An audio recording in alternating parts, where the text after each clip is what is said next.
I watch a lot of comedy, though not as much as I used to, and I've been let down by a lot of comedy specials lately from people I generally like. I think in this episode I just want to talk about comedians I like and comedy itself and recommend specials to people, while also discussing ones that didn't land for me. To start on a positive note, I want everyone to go on Netflix, look up The Stand-Ups, which is like a series of half-hour comedy shows from different people, and watch Nate Bargatze's. After you do that, watch his special The Tennessee Kid. I say watch the stand-ups thing first, because in The Tennessee Kid he gives some updates on some of the joke topics from the stand-up special, and you'll want the original context.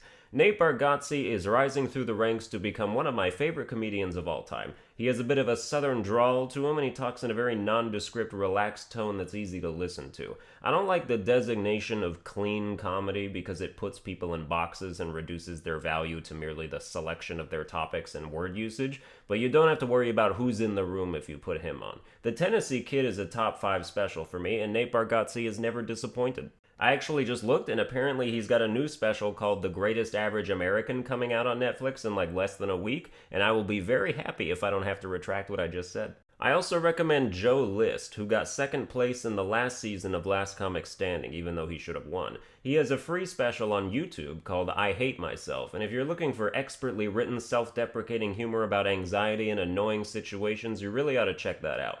Whenever someone does a stand-up slot on The Tonight Show or a place like that, and it gets its own YouTube upload, and people in the comments are like, wow, this guy's actually funny, didn't expect that from a comedian on The Tonight Show, that's usually someone worth paying attention to. Let's do a quick rapid fire of comedians I usually like whose last special wasn't the best. Chris D'Elia, No Pain. No Pain wasn't good. I liked Man on Fire. There were parts of Incorrigible I enjoyed, even though it had no structure, and White Male Black Comic is the setting for some of his most signature bits. But I almost don't remember a single joke from No Pain, and it's the most recent one I watched. Sometimes you're excited for a thing, and then you watch it and you want to laugh, but it's just not really happening, and you're probably even giving some things a reaction they don't really deserve. I know that a lot of the older superstar comedians who have been famous forever will just phone in their specials and people will eat it up because they're so classic. Like Jerry Seinfeld will go on stage and talk about how you had to take an Uber to the theater to get there, and boy, wasn't that a hassle, and the crowd is just like, that's literally how we got here, and it was a hassle! It's gratuitous pandering. And to open with an entire 10 minutes, just dedicated to the circumstances of how the audience came to be there is just like, ew. It's okay to pander for as brief as you can make it. If you want to do a quick, wow, this is a beautiful theater, and also I like the city that it's in, be my guest. It's a free round of applause that you can't fuck up. But get it over with so you can tell some real jokes and make the evening enjoyable for the third of the crowd that doesn't give a shit if you say it's nice to be in Tulsa. This rapid fire isn't very rapid, but the most recent stand-up I watched was Brian Regan's new Netflix special On the Rocks, which was underwhelming. Nunchucks and Flamethrowers was mostly good. It's lame to see a follow-up special from someone you like where it kind of seems like they're trying too hard. They're doing the same style of jokes, but it feels like it takes more effort to get them out. And he closes the show with a bit about bagpipes that's just like, alright, you thought screaming the word bagpipes several times was good enough to end on in a performance that takes place on an absolutely gorgeous outdoor stage. I'm almost insulted on behalf of the venue. He also had a bit about having OCD that went on for 8 minutes, and you can tell it was the bit, like the main bit for the special, but you saw the punchlines coming a mile away. Anthony Jeselnik thinks his Fire in the Maternity Ward special is better than Thoughts and Prayers, but it's not. It's just more self-indulgent. The dude really dedicated 10 minutes to the topic of murder-suicide, where 80% of the joke is meant to be just the fact that he would talk about murder-suicide for that long. Don't get me wrong, I have nothing against murder-suicide as a concept, and in fact a reality, but don't browbeat me with it. And his closer story about abortion, which is also 10 minutes, is not worth the time price of admission. Thoughts and Prayers is great when he's not repeating almost every single word he says twice, but Fire in the Maternity Ward is just like, hey, look how punk rock I am now that I have a beard. What else did I not like? Kevin Hart just seems like he's not good anymore. He did a special in his own house during COVID, which is a baller move, but it feels like he's out of stuff and all his jokes just relate back to him being rich and famous, which is probably what I'd do too if I was rich and famous. Some comedians just exist for too long. They have 2 hours of great material they have to stretch over the course of their whole career, and when it's gone, it's just gone. That's why Jeff Dunham is a meme now. He used to be really fucking good. arguing with myself and Spark of Insanity, to be introduced to him through those two specials, his first two, and to be introduced to comedy itself through those specials as I was, it was almost surreal. Because ventriloquism, even without comedy, is an impressive talent. And then you add jokes and it's like you're watching someone juggle 10 plates while they play piano. It's a double whammy. Jeff Dunham used to be hilarious, and specifically his Walter puppet used to have great jokes about marriage and just being annoyed at shit. Then he got all commercialized and became an international sensation. You'd be hard-pressed to find a comedian who's toured globally as much as he has. And the world just absolutely drained him dry. If comedy is a renewable resource, people didn't wait for him to renew it. And now who knows if there's anything left. They basically uprooted the whole tree and planted nothing in its wake. By contrast, Louis C.K. is still as funny as ever. I know some of you don't like him because he politely asked adult women to watch him jerk off and they consented, but beneath the surface their hearts weren't in it, so they got his unreleased movie shelved, ruined most of his Hollywood connections, and made him an outcast for a while, but he later produced a comedy special called Sincerely that's only available through his website, and that shit rocked. There's a joke in there about him being at a sushi restaurant, and it's one of his greatest bits. I almost cried. The entire special is solid all the way through, and it might be his best. One comedian who really impressed me last year was Taylor Tomlinson, because she's my age and killing it. I have a crush on her, high-key. I'd also seen her on Last Comic Standing before, where she showed a knack for full-fledged bits with specifically executed writing, and her Netflix special, Quarter Life Crisis, was super balanced from beginning to end. A lot of comedy specials are like bags of potato chips. You open up a new one for the first time and you're like, why is this shit only half full? Taylor Tomlinson's special is full. In the same vein as Joe List, Mark Normand is a killer. Out to Lunch is a free special on YouTube. Watch it. He's not fazed by politically incorrect topics, and he approaches them in a way that isn't self-righteous, like, oh, look how brave I am because I made a racial joke. And the jokes are hilarious regardless. I usually like Sam Morril. I think Positive Influence is a fantastic special, but I Got This was a little worse, and Up on the Roof is one of those mashed together things with no production value that just hurts the experience. Here's the deal with, like, real comedy specials, the ones that simulate the real experience of going to clubs or wherever and performing for a handful of people, with the special changing venues like 5 times throughout it as they cut to different days of the tour. Like, yes, it's more authentic, and if you go watch stand-up in real life at a club versus a theater, it's a way different experience with its own charms to it. But I think when it comes to putting something together that will be shown to the public and attached to your legacy, you want it to be as professional and nice-looking as possible.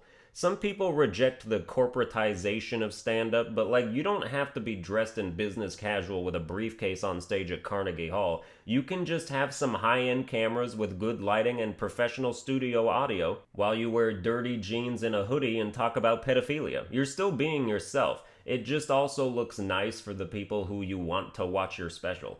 And crowd reactions are infectious and noticeable. Anytime you watch a clip of a comedian where the crowd isn't responding, people are in the comments like, wow, shit crowd. It brings the energy level down and changes the atmosphere and affects the enjoyment of the people who do like you. And even if the whole crowd likes you and is laughing, if there's not enough of them to react that way, it's still just gonna sound like you're not doing that well. I'll watch specials that are performed in front of not that many people and hear jokes that play well, and I'm just wondering how it would have sounded if the audience was 10 times bigger. When I like something, I want to hear that other people are liking it too. It's more satisfying. It's like moral support. You receive that influx of energy and it fuels your own reaction. You all know it's true. If you've watched a special alone and then rewatched it with a friend to introduce them to it, and then you get to a part that they think is hilarious, and all of a sudden you're reacting twice as much as you did the first time you saw it. I used to not like Bill Burr. I watched 2 of his specials alone when I was 19. My first impression wasn't great, I just didn't connect with it.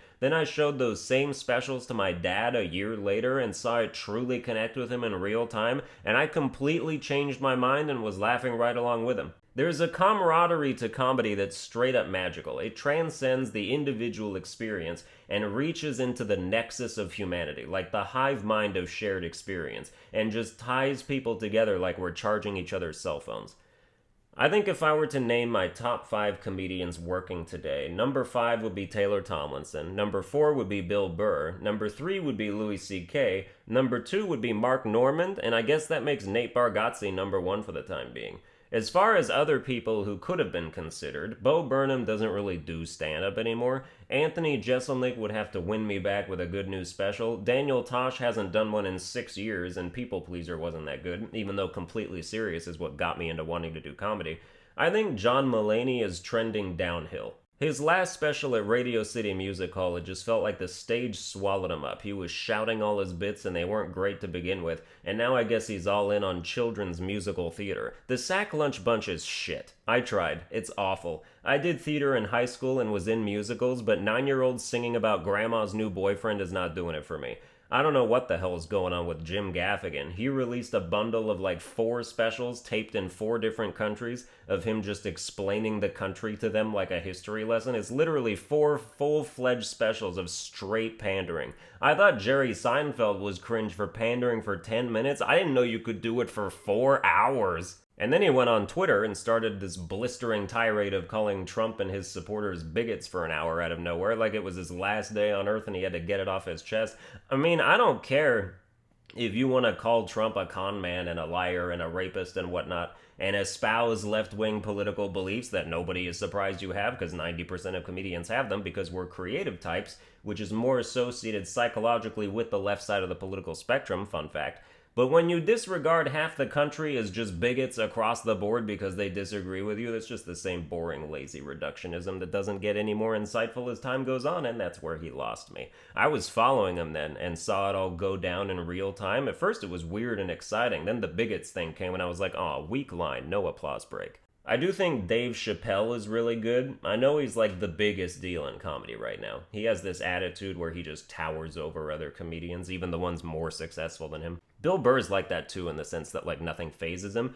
Dave Chappelle will talk about Kevin Hart, who is probably statistically the most successful comedian at this point in time, although Ricky Gervais might be beating him in the international conversation. Ricky Gervais is actually in my top 5. I can't believe I forgot. Humanity on Netflix is an A-plus comedy special, one of the best I've seen.